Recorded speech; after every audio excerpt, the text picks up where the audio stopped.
order. Everybody please stand. Say the pledge. First, you say the prayer. I will. Rick?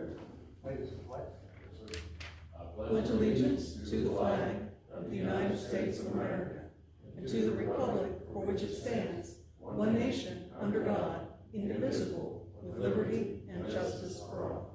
Bow our heads, please. Most gracious Heavenly Father, we thank you for this day and for your many blessings. Father, thank you that we're have the freedom of having a meeting, Heavenly Father. Father, just go with us as we go to this commissioner's meeting, Heavenly Father, that our minds are open, Heavenly Father, and our heads are clear, and we do what's best we can. Go with us now, lead God, direct us, in Jesus Christ's name. Amen.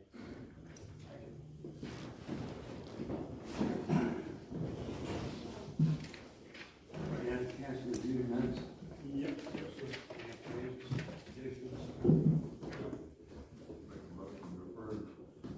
Second.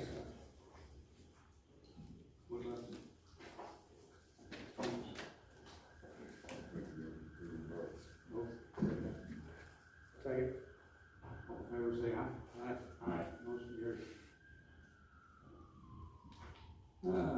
First on the list, Howard, you've been here since breakfast, come on up.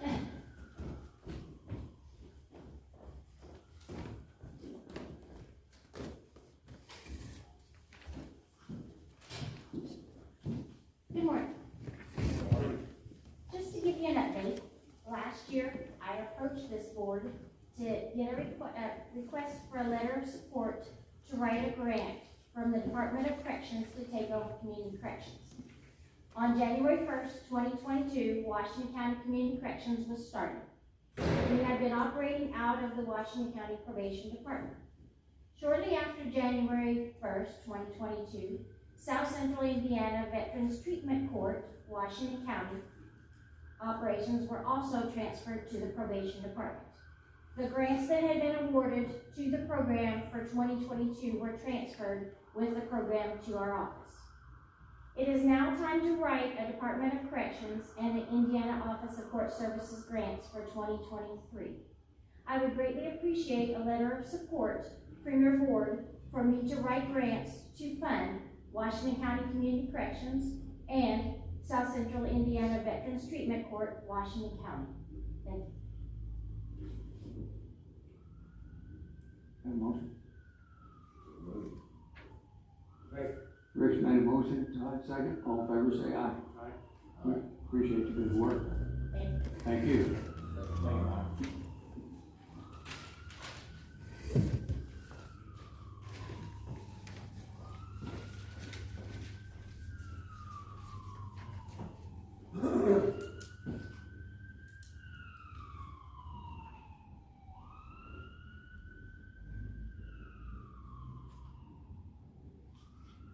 Okay, Andy Clark's not gonna be here. Andrew? You and Chris wanna come up?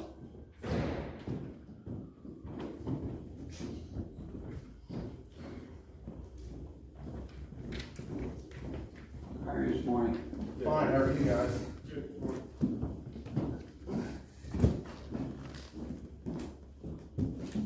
We wanted to come this morning on behalf of the SWCD office that there's been some rule changes in Rule 5, and it's got a new acronym called CSGP, and so I'm going to turn it over to Andrew because he is the Rule 5 coordinator and will now be the CSGP coordinator. So CSGP. So I'm going to let Andrew explain everything and go from there. Hopefully we understand it clearly, right? That's right. We hope so. Just as we did on the Rule 5. So IDEM has repealed Rule 5 and replaced it with the Construction Stormwater General Permit, CSGP. Some of those changes in there are a lot of them are technical changes, things that engineers will need to change when designing plans. But there is what I believe is a major change that's who is required to have coverage under the permit, and that is single family lots. If someone's gonna develop just a home on a lot, in the past, under Rule 5, they were exempt up to 5 acres. In my time in serving in Washington County here, I've never had a project like that need a permit. That exemption is gone, it'd be an acre now. So I think it's kind of important to do a little outreach to the community for them to realize that now building a home that's gonna disturb an acre is gonna be required to be covered under the permit.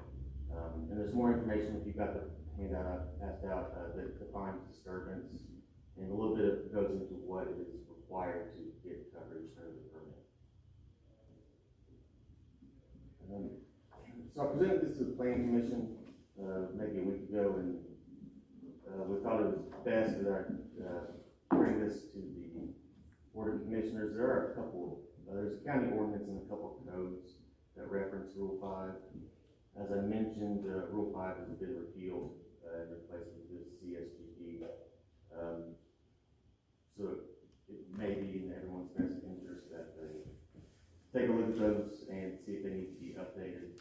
The ones I have are ordinance 2011-3 or -03, number 6 references Rule 5, and then code 153.02F and 153.07 references Rule 5. And I think all those simply could be changed from Rule 5 to CSGD. What's the first one, 150? 153.02F.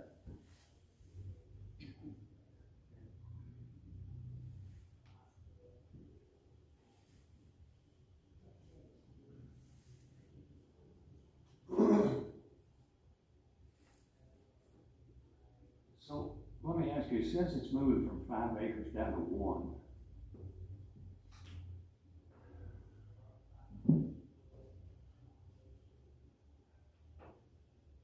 and then with that being done, are we bringing it into the initial setup of the building of the, whatever it's gonna be? When Travis goes out, or Chris goes out, at that point, will be addressed at that point? That's what we discussed, I discussed with Travis, and Travis just included the SWCD in the process. After the health department goes out, at that point you should know your projected disturbances. You'll have your lateral field design, footprint of your home design, driveway. If you're gonna have if you're planning on building a pond, if you're planning on building a detached garage, those are all disturbances. And you'll know at that point if you are projected 1 acre or more. And Travis is simply gonna direct people to the SWCD if they project 1 acre or more.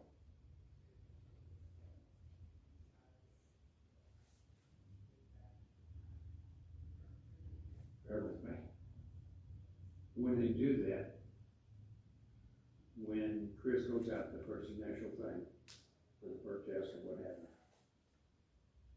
and then is it gonna be him that determines what needs to be done, or will that move on to the building commission? I don't know that, Chris will determine the size of the ladder field is my understanding. That's Chris's responsibility, that's all his responsibility. I think it's more or less it's gonna be an honor system for that homeowner or future builder, to get with the SWCD if they're over an acre or not. But we do wanna make the information available, in the case they do disturb an acre and don't have permit coverage, they would be in violation, and if I didn't want to stop by, that they could force an action. So, will they be coming to you for the information? Yeah, and that's part of what we do at the SWCD is one, review plans. Part of getting permit coverage, you have to make a construction plan. I review the plan and then act as a local information provider to developers. this is basically for runoff or? Runoff and erosion, yeah.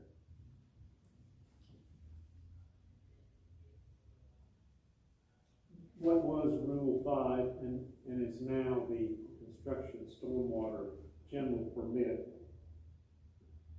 is on Travis's checklist. So when people go down who are building a new home on this checklist, and Travis, you chime in here if you need to. This is one of the things on Travis's checklist. And the question will be, is it over an acre? If it's under an acre of disturbance, then they'll just move on down the line. They won't need to come to see Andrew. If it's over an acre, according to state law, then they'll have to get a separate permit through Come through Travis? if it's over an acre, they will have to go to the soil and water office and get. And to be clear, it is an IDEM permit. The SWCD just partners with IDEM just to review the plans, because frankly, IDEM doesn't have the manpower to review all the plans that come through the state. Travis? You have anything to say? Not yet, just gonna see how it works, and we may have to tweak it a little bit. I may at the end, just, into the permit process, just add it to a list if they mark yes or if they mark no, and then provide it to Andrew. Then if he wants to review the site, it's gonna be available to him, where I'm gonna try to make him aware of, new sites that are beginning, so that's probably the way we're gonna handle it, so. Andrew, is it, Rule 5 was basically concerned with runoff, wasn't it? On this Yeah. area of ground. Runoff and erosion on active construction sites. The construction site itself, so if the guy decides to build on a hill, and really I'm going out of place here, but he builds on the hill and he don't disturb nothing on the below side, but his construction above it and runoff would be, then it would apply to the Rule 5, is that basically the same thing? Each site is different. If you build on the hill, you're going to disturb an acre on top of this hill. Part of your construction plan is going to have to address the runoff and how to prevent it, how to keep the soil and disturbance on your site and prevent it going on to your neighbor. That's just what I had, erosion. Yeah. Okay. So we need to look at 153 point. 153.02 F references Rule 5, and then 153.07 is a checklist Travis uses for subdivisions, and then it references Rule 5. To me, it just needs to be updated from Rule 5 to CSG. Both of those you mentioned, the 15302 and 07, are part of county ordinance number 2011-03. It's all in there. And unless there's something else in there that we need to update, the only thing we need to do is go to Part 6 and change IDEM Rule 5, erosion control, to construction stormwater general permit. So you have to change 4 words. Rewrite the ordinance, because the state has totally done away with Rule 5, and it is now CSGP. Right? So it sounds like this is the first time I've really discussed it. I want to point out that handout that passed out does have a link to IDEM's website where they go into in detail. The actual permit is there. So my suggestion would be, we just amend the ordinance, and when American Legal Publishing updates our ordinance book, they will make those changes to the specific sections, ones like 153. So, yes, it's fairly simple.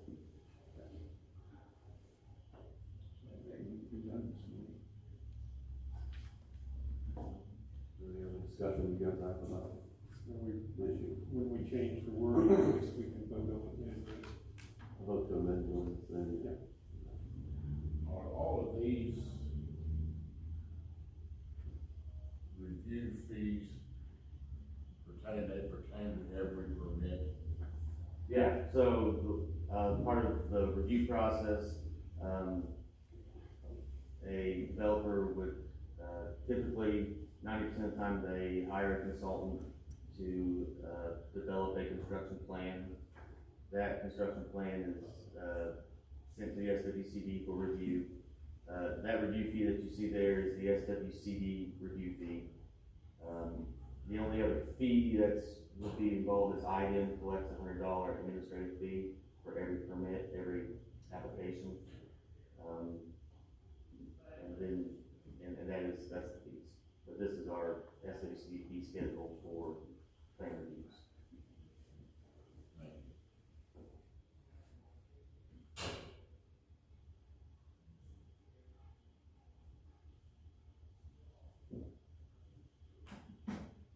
Anything else? Thank you. Thank you. Thanks. Everybody have a good one.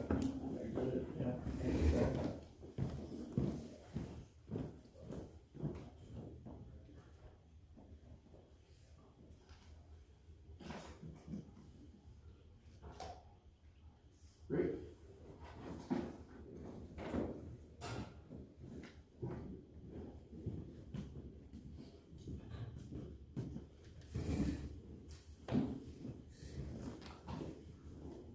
Just have a few updates for you here. The road closed barricades have been placed on Franklin Bottoms Road for the Highway 39 closure. So far, we've had no issues, nobody messing with the barricades trying to get around.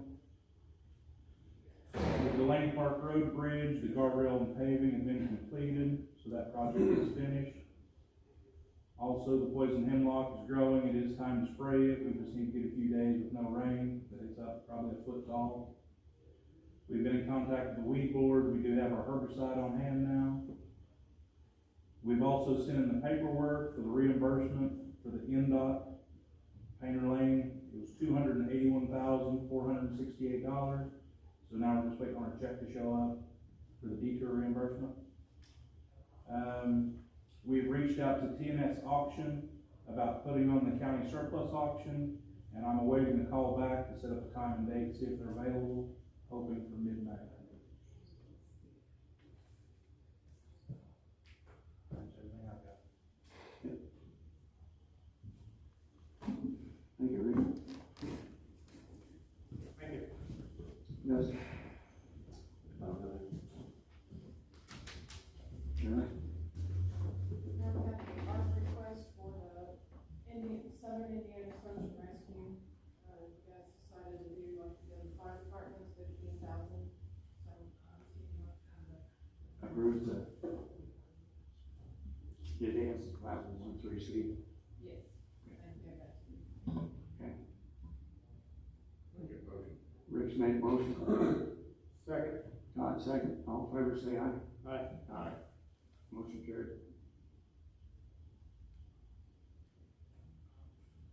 Anything else? That's it.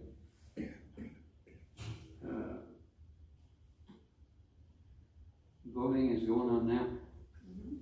8 to noon, 1 to 4, Monday through Friday. Will be open this Saturday from 8 to 3, open for lunch. And then we'll keep on having early voting until Monday, May 2nd. We will close at noon. We'll be open next Saturday, the 30th as well. Thank you. Carlos, you have anything? Okay. That being said, we'll adjourn. Preston, you have anything? No, sir. Motion to adjourn?